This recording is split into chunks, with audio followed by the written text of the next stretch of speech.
Welcome back to the Aging Athletically podcast. I'm Hillary Cairns, and on this show, I talk with athletes, coaches, experts, and everyday competitors about training, performance, resilience, and what it means to continue pushing ourselves over time. Today's guest is Axay Shay. Many people assume that by age 50, their biggest athletic accomplishments are behind them. For Axay, that's exactly when his story began. He didn't take up running until he turned 50. Since then, he's completed 8 marathons, embraced backpacking, strength training, and jump roping, and he continues to challenge himself well into his 60s. Along the way, he's adopted a raw, plant based diet, meticulously tracked his health for more than 2 decades, and written a book exploring his philosophy of health and nature. Today, we're talking about reinvention, curiosity, and what it means to build a healthier life one step at a time. Akshay, welcome to Aging Athletically. Thank you, Hillary. Thank you for inviting me. I never thought about aging athletically. Till age Okay. 50, I was like, okay, like regular other people, never ran even a 1 mile. And I think it's a calling. And I started running in 2009. And at that time also, it's like that 2009 was my turning point for my life. It gave me totally new life. And not only running, I was not even involved in any other sports also. But I don't know what happened. Maybe you can call it as a craziness. 2009, I started going deeper and deeper and deeper. Now I am enjoying everything, all other sports also. And health wise, 67 now. I have not seen doctor yet. No prescription, no medication, and all good. Yeah. So, who were you at age 49 before you started this running journey? I was it's like so my background is I'm a businessman. I used to do business in diamond and jewelry. So never considered as a sports or any other anything. But at age 49, 50, I started feeling that I do not have enough energy. And that started bothering me, why I don't have energy, why I'm getting tired. And I went to doctor, and doctor says, well, actually nothing wrong with you. All the numbers are good. And this is the normal process of aging. Now you are getting old. You are 50 now, going to be 50. So it started bothering me. And then I was looking at other senior people, 65, 70, 55, 60, whatever the age are, they are going down the hill, and then they are depending upon all other stuff like medication. They cannot take stairs, knee replacement, diabetes, arthritis, everything. And I thought I don't want to go into that route. Let me take one baby step, and that first baby step was running marathon.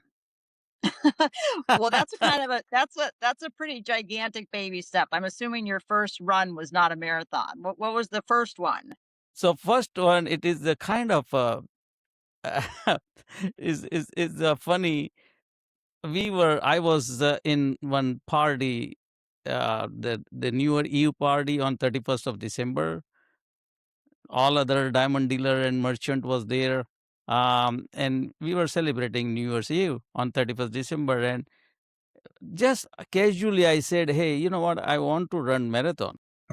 And they started laughing at me. Akshay, you never ran even 1 mile, and you want to run marathon? You are going to die at Yeah. 15 mile or 20 mile. You cannot run. And they started challenging me. One guy says, okay, Akshay, if you run and if you finish, I will give you $1,000 of your wish of charity. Okay. Another guy said, I will give you 1,000 too. So that's a 2,000. This they're all the filthy rich people were there in the party. And then the third guy says, I will give you 10,000 or your wish of charity if you finish it. And that gave me kind of courage and confidence that, hey, you know what? This is 12,000. Yeah. If I send back to India, there are a lot of people, kids, they need all kind of this support, and that was the only thing I had in my mind. 1st January 2009, I started running down the street. I tied my shoes. It was not even running shoes. I was playing volleyball that time little bit, so I started wearing that shoes. I went. I don't know how far I went and came back, and then I took my car to measure how far I went. So it was total 8 mile. 4 mile I went and 4 mile My coming back. Whoa. Okay, so that actually is not, you did not start with a baby step. Well, I was not knowing how far I can go, and I was so naive, at that time in the freezing cold 1st of January. I didn't had proper gear. I didn't had even my bottle of water. I just went, and then it was the starting. All the muscles were so sore, Yeah. and yeah, it was the good beginning of the 2009 New Year. Okay. And when was the first marathon? Was it that year? That year, it was in May 2009. Yeah, so it was. I didn't had even enough time to get trained. So I went to the shoe store where I can buy the running shoes, and they were running the classes for to train the people for marathon. And they said we cannot take you even for class because you never ran, and you this is your first marathon, and you want to get trained in 5 months, so that's not possible. So, well, I took it that double challenge. Now I started running myself. One guy who was my friend, he ran one marathon before, so I was trying to get some information from him. We started running together little bit, and actually it was my own personal journey. I took it very seriously. Hey, I have to win this, I have to finish it, and there was the stipulation and all those things, but I finished it very gracefully, nicely. And but the another irony is I never received that $12,000. I was They gonna ask about the money. money That's never received, but I thank those people, this friend, Yeah. that gave me that challenge, gave me the new life. I started become more aware about health. I started aware about the sports, and how one can have their health better so they can get involved in all physical activity Yeah. and mental activity. It is not only Yeah. physical. Yeah. So that was 2009 and you're up to 8 marathons now. Right? You've completed 8. You're training for your ninth. You've completed 7th and training for your 8th. No, completed 8 just 3 months back in March 8, 2026. Okay. And I'm going to run generally what I do, I run one marathon. Next year I don't run, and then I run. Okay. But I was in one of our family party, and my daughter-in-law says that if you want to run, I want to run with you marathon. And I said, wow, this is a great opportunity to run with the daughter-in-law. And yes, I just registered to LA Marathon, and I'm going to run the next marathon in March in 2027. Okay. And have you done other distances or you've focused solely on marathon running? No, only marathon. My son wants to get me involved in a triathlon and all the stuff. But at this age and timing is the issue. I'm still working full time, doing all my stuff, writing, reading, podcast, all everything, the beekeeping. I just finished my beekeeping. I have two beehives in my backyard. So those are the thing, it's like a lot of stuff. So I don't know whether I will able to do a triathlon, and their bigger challenge is running and cycling is okay. And swimming, I used to do a lot of swimming in my teenager life, but since then I have no practice of swimming, so I have to get trained, and that is the most difficult thing. Well, I'll offer maybe I should offer you $50 and actually pay you if you go back to swimming for the charity of your choice. I'm good for my word. So, I can set up a plan for you if you wanna try out triathlon. I want to tell you the truth. That is my goal too. I want to do triathlon, and the people say it's not that bad. It is difficult, but it's not that bad. And now people knowing my agility, okay, I can do it. People just pushing me, including my kids, is like not all other people, but they say, Dad, you can do it. They actually challenge me, not challenge, but they not last year, uh, the year before, they gave me Father's Day gift, 3 days and 3 night, 4 days backpacking, and I went all the way around 8,600, 8,700 feet up with the 65 pound on my shoulder, and that was the first time I did backpacking. But they had doubt that at age 66, 67, if I can do it, and I did it. I did without any issue. It's fantastic, and I want to do it again if I get opportunity. Where did you go? It's here Mount Baldy. It's Okay. very close to where I'm living. But yeah, it's 8,600. 86, 96, almost 8,700 feet up, and it was a fantastic experience for me, and especially for me it is the double whammy. Is like, okay, it's age 66, I never done before, and second is I'm on raw food, so I'm not eating any cooked food, so I was on avocado and sweet potato, and but it never bothered me, so it Okay. was fantastic. So in terms of your running, what is your training like? You said you alternate. One year you run a marathon, the next year you don't. Do you consistently run year round, or do you kind of to alter your training plan? When I start running, when I, let's say, and register myself for marathon, then I start running more on the street. Okay. So that's what I like. I have it in my house, treadmill, but I don't like to run on treadmill. Treadmill only if I'm running short of time and I want to just run 20 minutes is fine, or if it is too cold outside or too dark outside and I have to do something, that different story. So, and generally when I go roughly around 10 mile, 12 mile. That is the round I take, um, and that gives me enough support, so I don't have to worry about any cramp or anything during the marathon.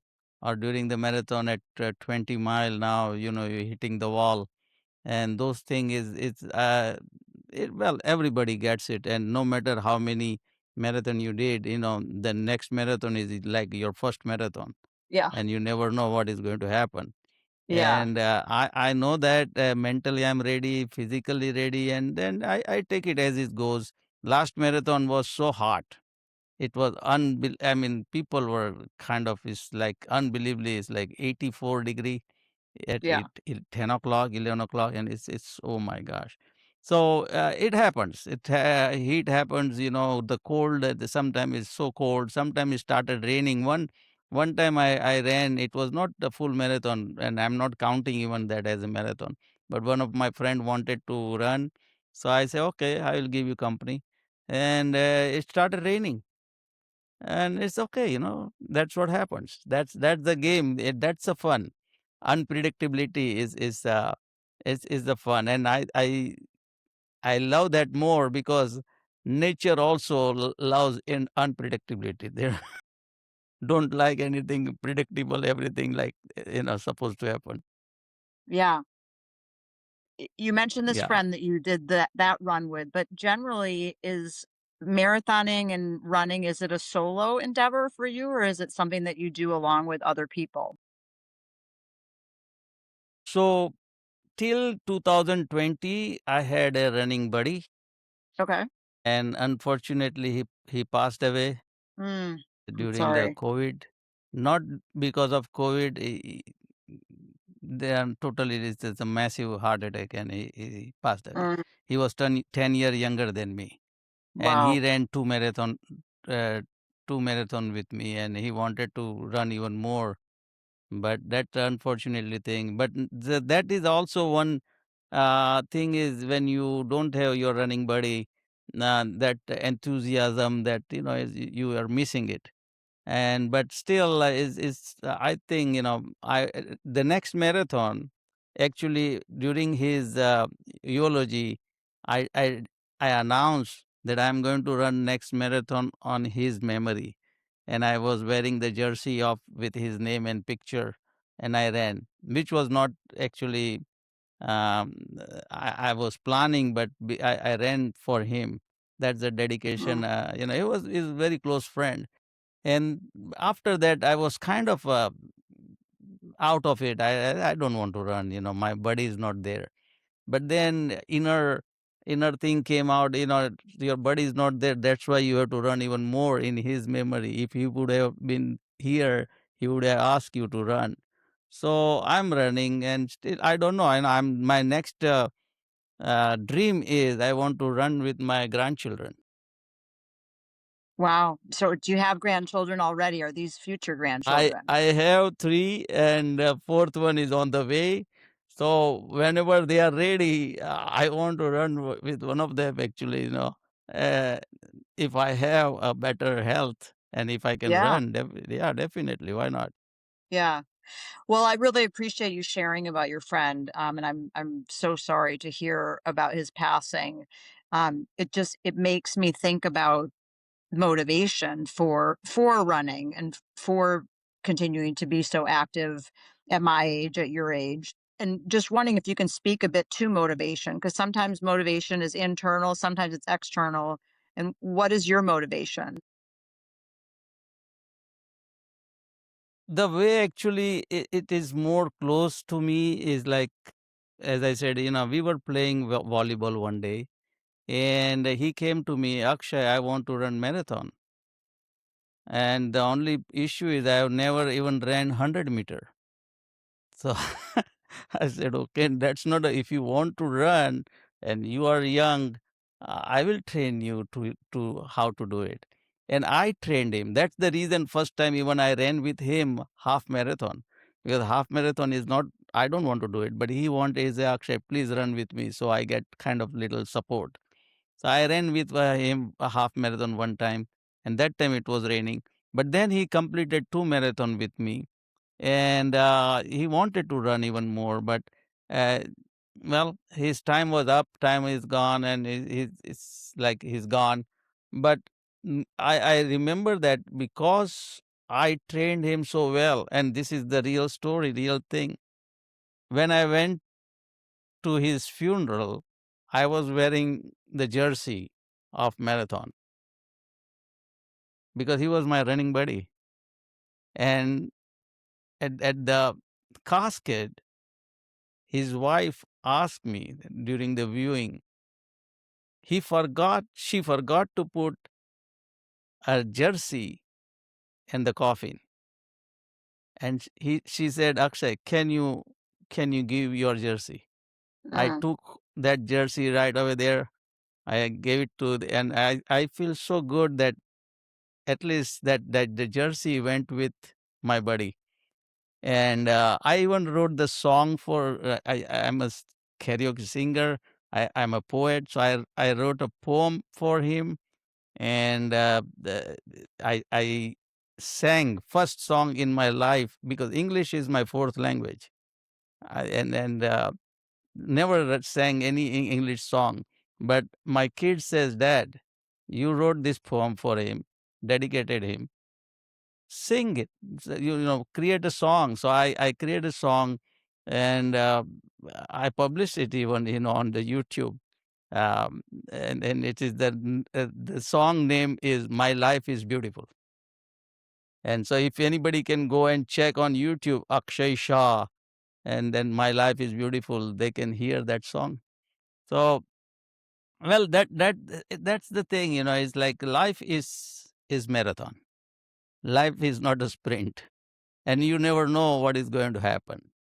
and in every aspect, whether in business, in personal life, health wise, everything is so unpredictable. And that is what the challenge is, how gracefully you can take it, that challenge, and move forward. Doesn't matter what is the loss or what is the that is what I learned from marathon running. I learned that, that okay, this endurance and everything is not only for running. This is mental also. It Yeah. gives you power, and it is kind of more spiritual. When I cross the finish line, you feel so it's you cannot express in word that when you cross the finish line, and it is a lot of people say you are crazy, you are running so much, paying this 200 plus dollar for registration and taking so much pain. Why you are doing Yeah. why you are doing this? I say, you will not able to understand, and I don't want to convince you, or I don't want to say anything. Well, that's your way of looking at it. I see a different way. I see that because of running, I stayed away from the doctor. Because of running, my mind, body works to is so good. It's allowed me to sync with the nature. This is basically, we humans are runner. We always ran before. We always ran because no, at that time there was no refrigerator and no house. You have to run for your food. You have to keep going and going, miles after miles after miles, for food and water and everything. But now it's changed. Time is different. Everything is available 24/7, 365.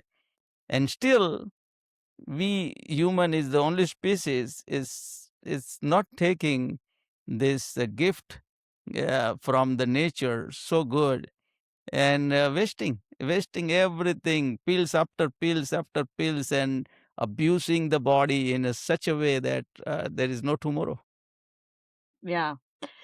The the other activity that I know you do is jump roping.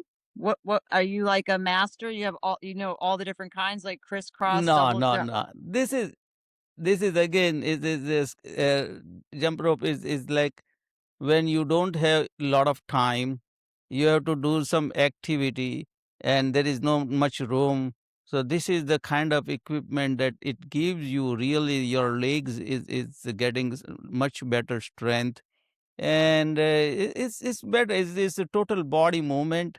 So I see this. Okay, I grew up in Mumbai, India. So I grew up with the very limited resources.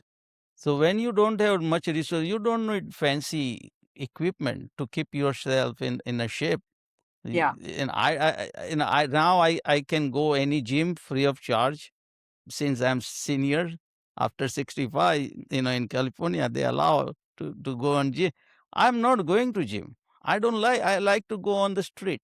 Or I it's so this is the skipping rope, jumping rope is that's what I used to do in my childhood to keep myself fit. So that I learned, and this is cheap. It is it is not it is not expensive gadget. You don't need much space. You don't need any electricity. You just keep doing as much as you can, and it's fine.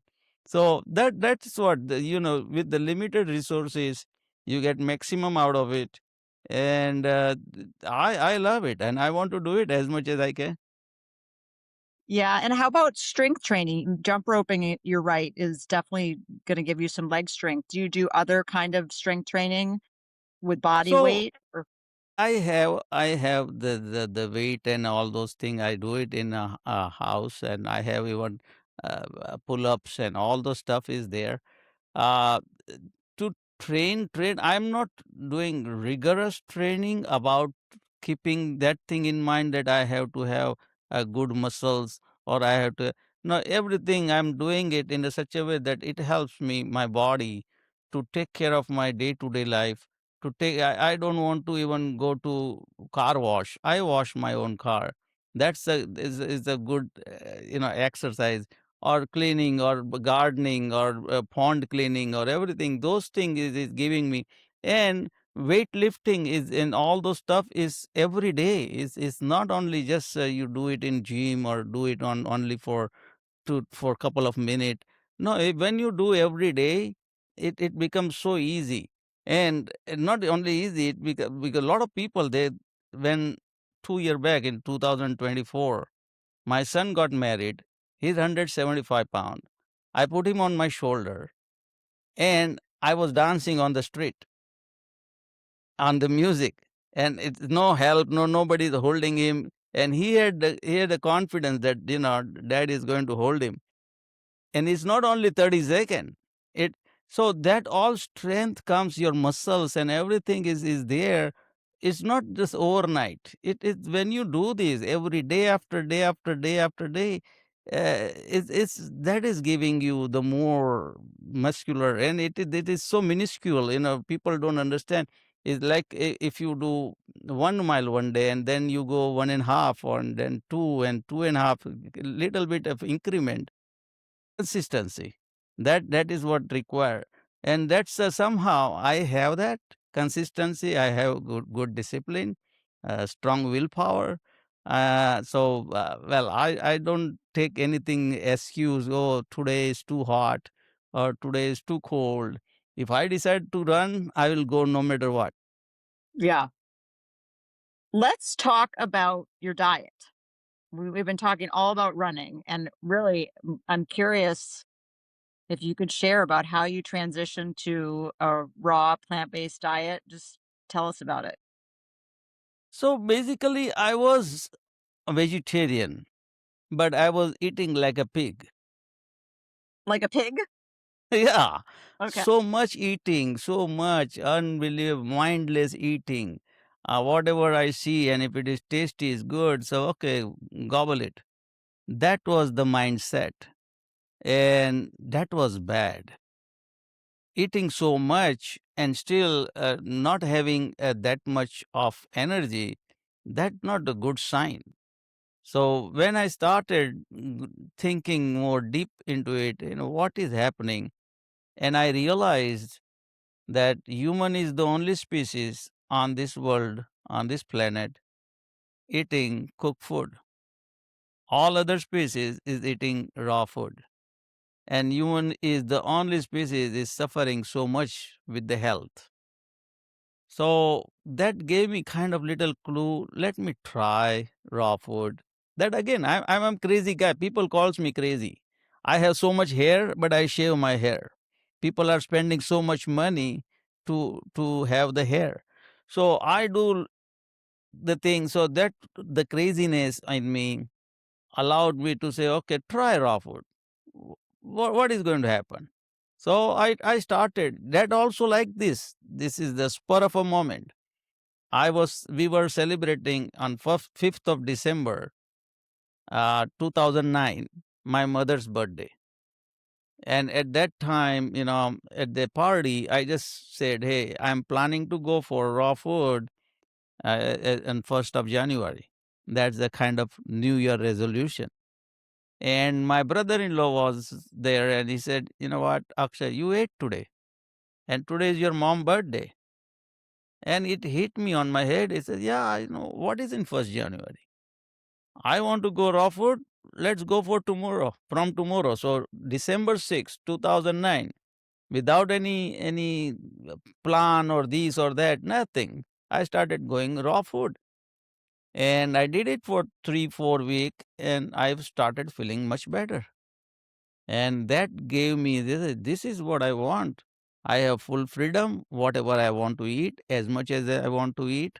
And till my everything, my bowel movement, energy level, everything, mood started getting little better. I noticed it.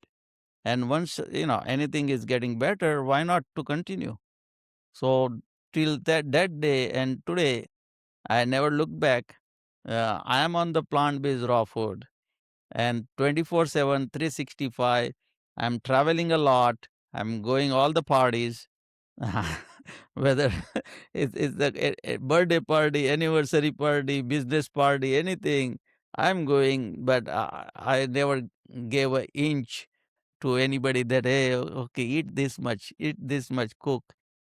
I put that's the thing, it's like you have to have that kind of discipline and willpower to say no. And that came after you started running. So the running came first Correct. and the diet change came later. So that's what I'm saying. Running gave me the running influenced so much on me that now I started looking into the health. It's not just a joy. Running is a joy. Running is a happiness. Is good. It is for the health also. But health is the one aspect is you keep moving your body. That's the one thing. But another thing is what you put in your mouth to to keep this machine in a shape. Now I see this food as a fuel. Before 1950, I mean, sorry, before 50 years, not 1950, before 50 years, I was eating like whatever I like to please my palate and tongue.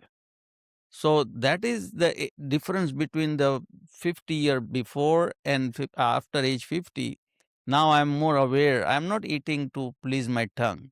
I'm eating to please my tummy, to see that, okay, what I fuel I put so my tummy will be better, what fuel I will put so I will get more energy.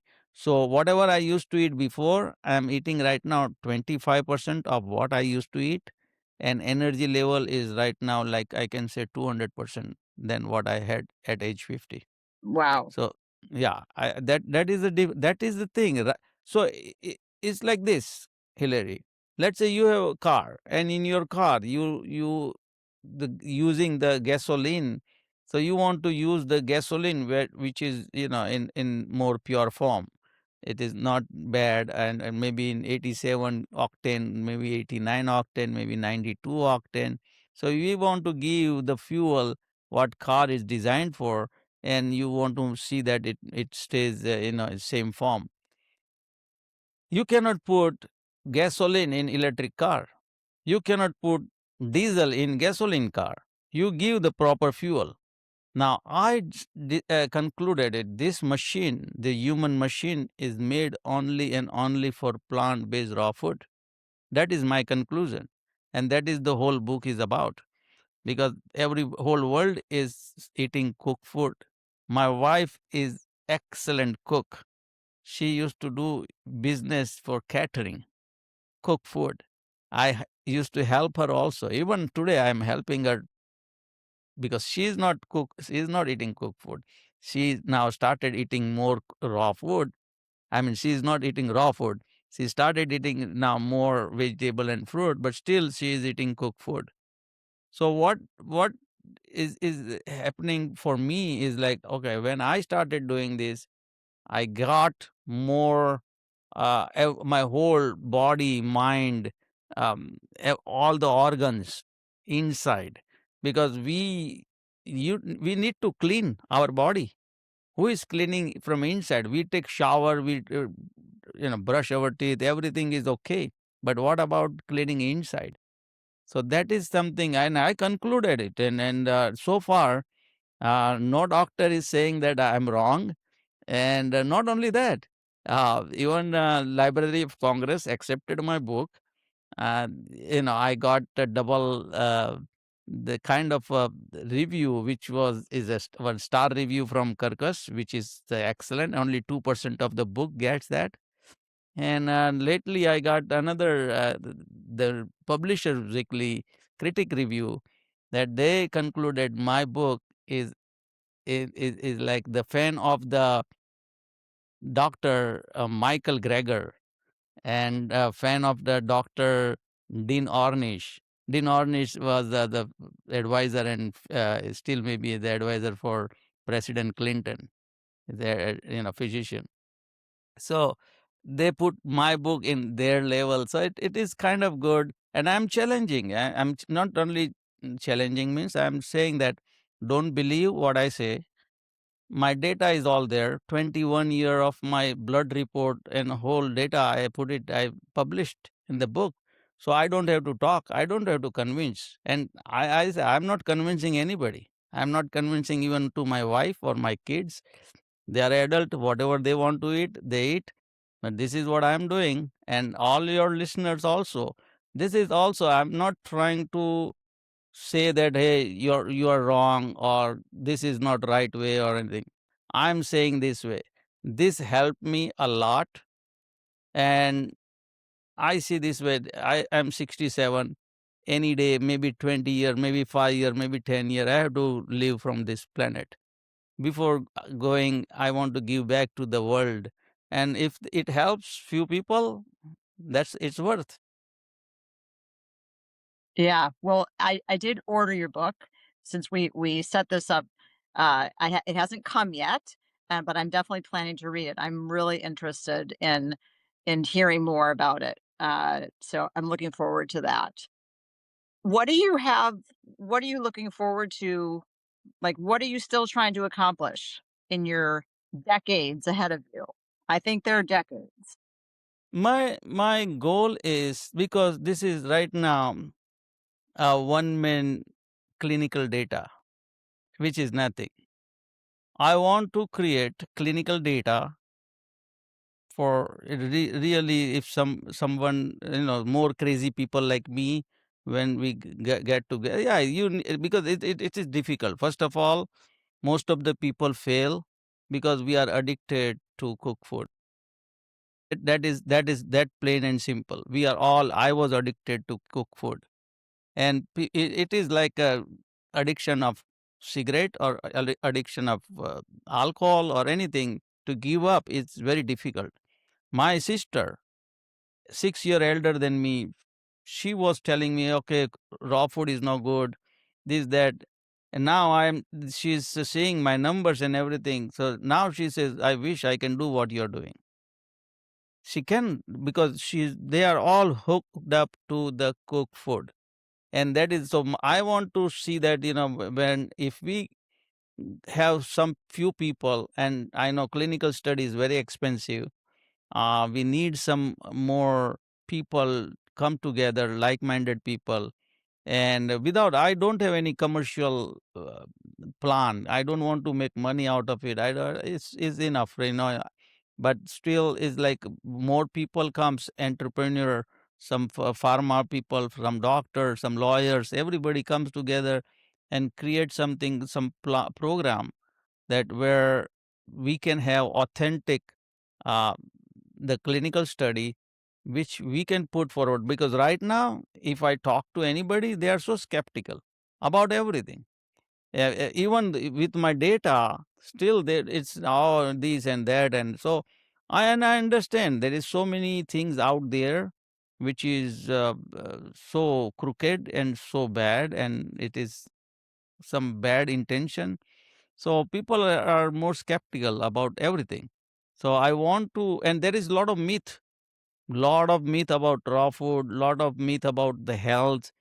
People can say whatever they say, and they hear from the TV, they hear from some advertisement and stuff, and some news. Now more is all this social media. So the life flies even much better. So anyway, I want to see that authentic data comes forward to the humanity in general, and that is my goal. I made 2 3 year back one video, my dream town. That's where I picturize whatever it's like. In this dream town, all raw food is not living. Stove is banned. No house have stove. No cooking range. No oven. No microwave. Nothing. And everybody is thriving so much health wise. The hospitals are empty because there is not much disease. Only people go there for accident or sports injury. So that's the only people need hospital. There is less crime, so police station is also small, because now people are more calm.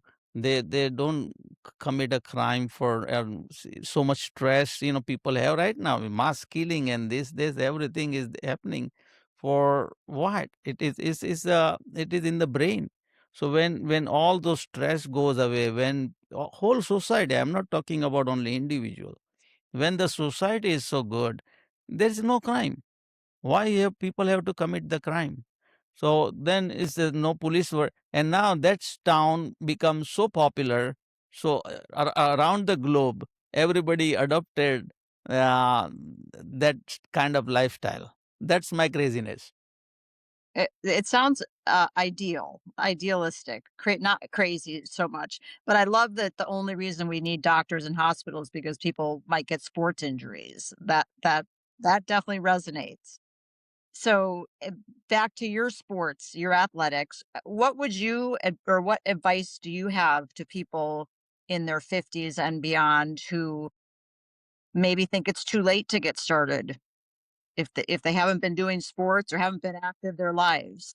Hey guys, I never ran 1 mile before age 50. And if I can do, anybody can do it. I am not something privileged. I am not something genius. I am not something, I have extraordinary, any kind of skill. I am as ordinary as any other people. Only thing I think I have is discipline. Only thing I have is my own, I can say that, stubbornness or maybe the firm mindedness, that whatever I decide. Nobody else, I don't give any freedom to decide on behalf of me, including my wife or anybody. Now I decide my thing, and once I decide, then it is my job to do it. And nobody should bother me. I am not bothering to anybody. Anybody, I say, okay, whatever you like, just keep doing it. But when I decide to do something, and that's what I do it. So anybody can do it. I think is all about incremental bit. It's and you measure it. Anything you want, okay, you go on walk. Forget about running. Go on walk for 2 mile, 1 mile, and then continue it. The consistency is the very important. Continue it for at least 4 weeks and see the difference. Start making the log, that what difference it made in your life. Now you are become little better person than before, every from every angle. In the house you are behaving more better to your kids, to your spouse, to your parents, to neighbor, in colleague, in the office. You are going to change that, you are going to see that, because now you are paying more attention on yourself, that you are walking or you are running, you are doing for yourself. You are as nobody paid attention on yourself as much as before. So now you are paying attention. Any listener, there is never too late. Any age is good age. Only thing is you have to have that zeal, you have to have that awareness that this is the only life you have on this planet. From birth to death, everybody have that limited time, and that is something we have to figure out how we are going to use it. Do you want to stay in hospital for many months, or you want to stay as somebody is giving you the care, and some caregiver is there, and you are a burden on the society or for the house, or your family member now feeding you, changing clothes, go, you cannot take stairs, you cannot drive, you cannot do so many things, you started now forgetting the Alzheimer and park, this all this stuff, everything is bad for human life. Nobody wants it. But still, if you don't wake up now, whatever age you are and whatever situation is, take the control in your hand. Start first baby step, as I did it on 1st of January 2009. Went out of the house first time, started running. Whatever you run, it is fine. 2 mile, 1 mile, 3 mile. Stretch yourself little bit more. Don't hurt yourself. You know your body. Listen to your body. and that will give you, once this you break the ice, then you can, there is the sky is the limit. Great advice. Love it. So at the end of each podcast, Ox, I ask some questions to every guest. So other than that, my questions, really vary depending on who I'm talking to. But I got some questions that I ask every guest. So I'm going to transition to those. I'm especially curious about this one. So let's think about a marathon day for you. What do you eat before, during, and after? So as I said, I'm crazy. Don't follow my regiment. The Not the last one, the one before I ran with my son, and the day before I ate only one avocado, and the day running I ate two banana. That's about it. Okay. But since I had on my belt six marathon I ran before, so I know my body, what I need, Okay. how much I need.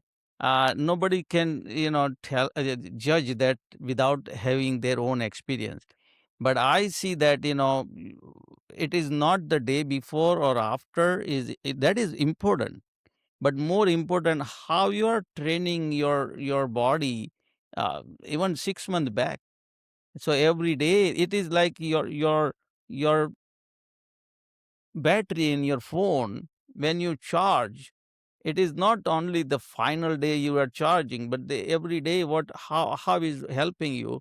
If that the battery is charging well, you know that it's charging well, it is not failing in middle of the day.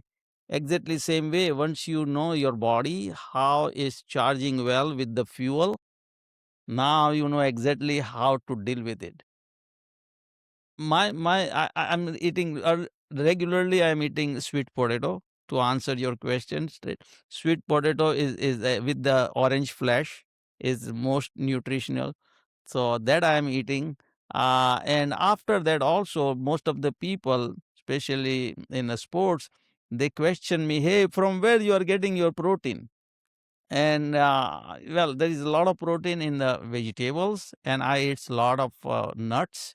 So nuts, again, just last one, the last marathon when I ran, I made one big, little bigger than this kind of mug, this tumbler. It is a lot, let's say around 15 dates, and let's say two fistful of almonds. I made the smoothie. That's it. Okay, nothing else. And after finishing my marathon, I only drank that thing. And Okay. my son's friend, he was also marathon runner, and he said, "That's it. He's not going to eat anything more. He should eat more." My son said, "You just shut up. He already ran 7 marathon. He knows what what to do with his body. I know it is strange, but he knows his body. So he is going to eat what he's going to eat. I cannot tell him what to eat. Then so this is how I made my own way of running, and my way of so I never had any issue with my muscles to recover quickly at age 67. It's not easy, but once you know your body, everybody is different, so what works for me is not going to work for somebody else. But you have to understand now, once you start doing it, what works for you, and keep going, keep doing the same thing. Yeah. For the smoothie, just quickly, what's the do you have to put some water in it? How do you make it so that it's liquid enough? Oh, so I make a smoothie in coconut water.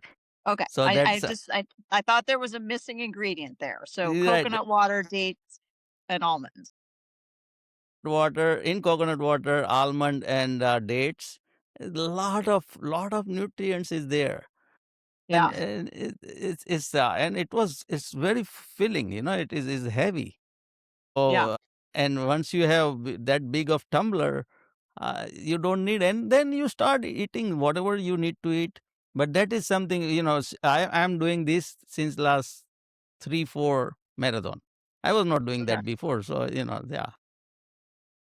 All right, next question. Do you have a mantra or phrase that you utilize to get yourself motivated or to deal with time when you're maybe struggling during a marathon or during training?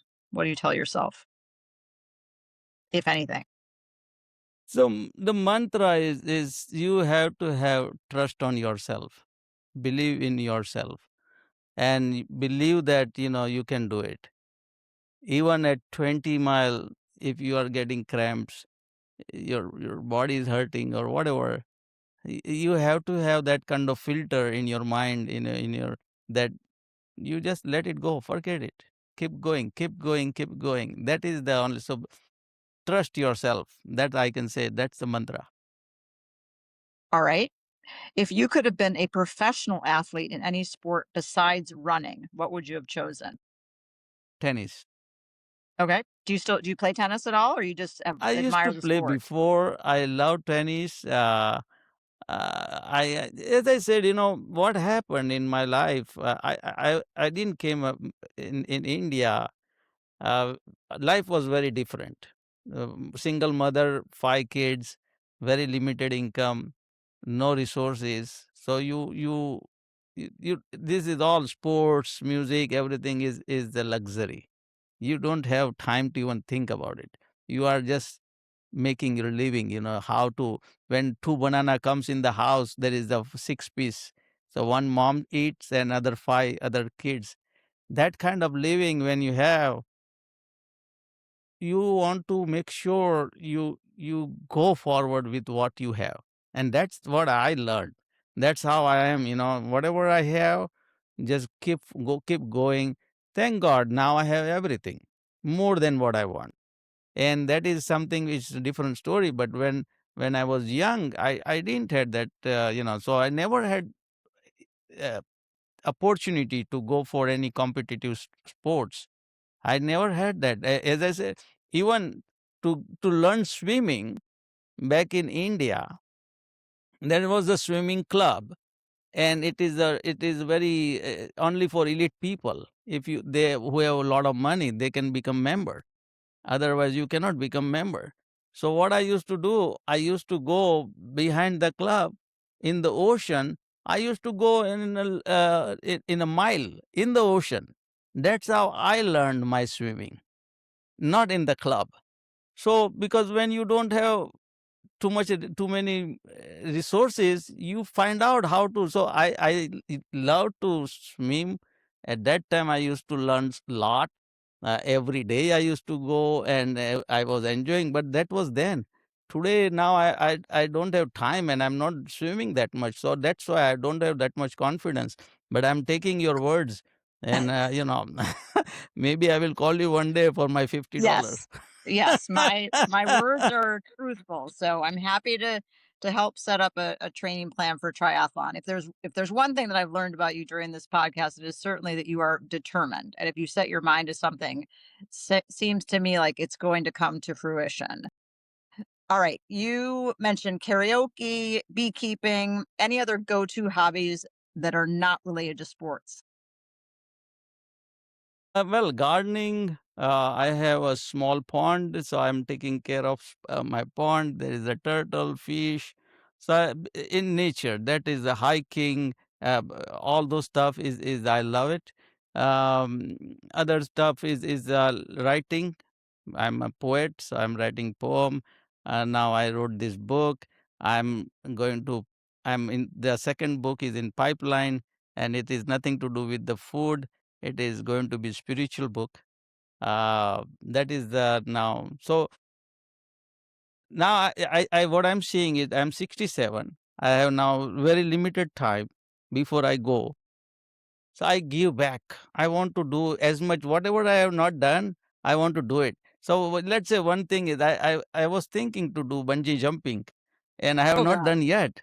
So bungee jumping, skydiving, all those crazy things, I want to do it once I get just those chances. And so far, I right now I still am in the shape. I can do it. Yeah. Yeah. Yeah, I will not be joining you on those. So, uh, I hope you enjoy that. All right. Do you have any athletes that you admire, or can you name one athlete that you admire, either an older athlete or simply an athlete who inspires you? There's so many, but yeah, it's not inspired, but I can say that seeing them, let's say just Andre Agassi. When I see him playing tennis, it gave me okay, I can also play tennis, and so it's that kind of stuff. But uh, because I'm not, let's say when I was playing tennis, I was not doing very good. I was just playing to keep myself busy and staying in shape. I never played any competitive. So, yeah, so Federer is also the tennis is the only. But the thing is, I'm not playing tennis right now. I love to watch Wimbledon and this that, but I'm not playing tennis. But I like that game. One important thing is for me it is hard to play team team sports. So Mhm. volleyball or other sport, to play with the team, it is hard because the way I want, I cannot cope with the people cannot cope with myself. So so it's like and I know my that is my weakness. So solo game is better. So playing chess, playing tennis, table tennis. The table tennis still I have in my garage. So yeah, those are the thing, but Okay. not particular one person as a favorite sports player. Well, I don't know if you have time for television, but I actually did just watch two Netflix documentaries. One was about Rafael Nadal, and the other was about Carlos Alcaraz. And I thought they were just um, fascinating documentaries about those two incredible tennis players at totally different phases of their lives, one at their end and one at the beginning. So if you have time for that, though you've got a lot going on, highly recommend. Definitely. I will watch. There's always something to learn from those things. Yeah, Yes, definitely. yes, I learned a lot, and Federer, comes into play a little bit, so you can see him, he's amazing. He's amazing. Yeah. Yeah, so last question, what is one habit that you swear by that's helping you age athletically?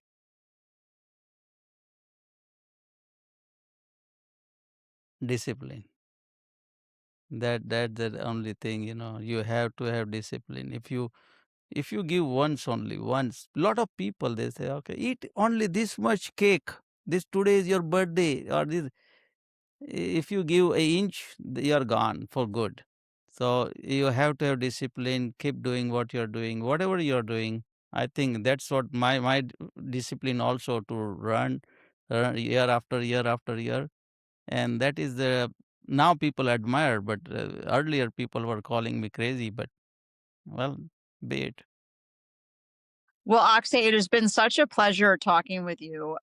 I I've learned a lot, and I also think, one of the great parts about doing these podcasts is I go back and listen again once, if not many times, and I always learn new things listening through again, and I have a feeling that I'm gonna pick up some gems the second and third time that I listen through. So, thank you for sharing your life. Hillary, thank you very much for inviting me. And maybe what we can do once you receive your book, go through it, and we can have another episode year after, 6 months after, whenever you are ready. Call me and we can dig down, and maybe then by then you have some kind of feedback from your audience. And if they have some question or anything, I'm happy to share my 2 cents.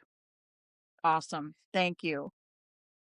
Thanks so much for listening to Aging Athletically. If you enjoyed this episode, please follow the show, give it some stars, and share it with a friend, training partner, or anyone who might enjoy hearing stories from athletes who continue to challenge themselves as they get older, or from experts who help us train smarter. You can find Aging Athletically on Instagram and YouTube, and I'd love to hear from you. Send me a message there or email agingathletically@gmail.com with feedback, guest ideas, or topics you'd like me to explore. Thanks again for joining me. Until next time, keep training, keep challenging yourself, and keep aging athletically.